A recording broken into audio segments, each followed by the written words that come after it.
And then the follow-up album was called In Utero, and there was a lot of pressure psychologically. How are you going to follow Nevermind?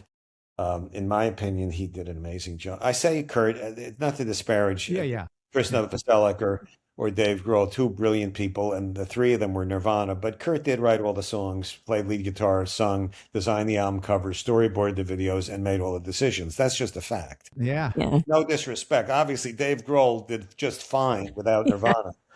And Chris Novoselic had a distinguished career, but Nirvana was Kurt's band. It just was. Yeah.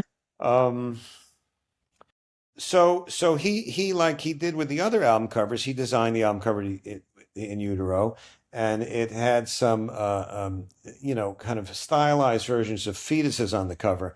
Now the funny thing about this is that when Nevermind came out, it had that album cover of a baby grasping for a dollar bill on a fishhook, and you could see the baby's penis. And we were thinking, gee, there might be some stores that wouldn't like that, and trying to think how we would react to that. We never got any pushback on the Nevermind album cover. But In Utero, when Geffen Records delivered it, for the solicitations, Walmart, and I think Kmart then said the same thing, but Walmart was the one which was said that they would not sell it with that cover, and they asked if the album could be made available with a different cover, which seems kind of presumptuous. But Walmart, obviously biggest retailer in the United States, and at that time they sold more records than any other chain in the United States, even though they weren't a record store. It just they were so ubiquitous as a retailer. So Geffen sales department, of course, didn't want to give up those sales, hundreds of thousands of records. And I was a part of my shtick in the 90s was I was Mr. Free Speech for musicians. I was the chair of the local ACOU, and I had debated Tipper Gore, and I was an ardent free speech advocate. And I also was a believer that Nirvana had reached the apex of their career and didn't have to play by music business rules. I was thinking of the way Peter Grant had handled Led Zeppelin. And so I called Kurt and said, look, man, this is what Walmart says. Geffen would like you to do it, but fuck them. You don't have to do that. You do whatever you want.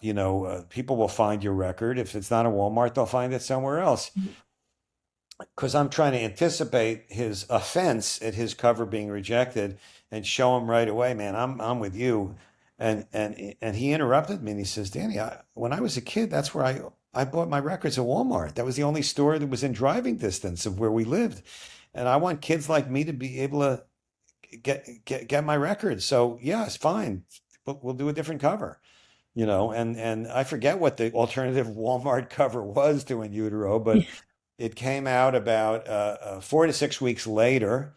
So it impacted the initial chart position, but Nirvana fans were able to get the record at Walmart because of that. And he even changed, I guess one of the songs Song on the title, album was called Rape Me. Rape Me went to Waif Me, if I Yeah, believe. which Yeah. he didn't change the lyric on the music. They didn't care about the music. They just cared about the packaging because they didn't want to get complaints from parents or in that time. So he didn't change the song, but he changed for the album cover the title, and he didn't complain about it at all. He wanted his music available to anyone who wanted it, and he saw himself in Nirvana fans. He imagined what he would have been like at 14 or 15.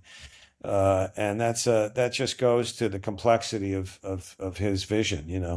Zeppelin had to hide it in backwards masking, and Nirvana just like, oh yeah, the kids will listen to it. They'll on the outside it'll look easy, clean, nice and clean, but on the inside, that's the good stuff. Just the kids will know. The kids are all right. Well, it worked out. Yeah.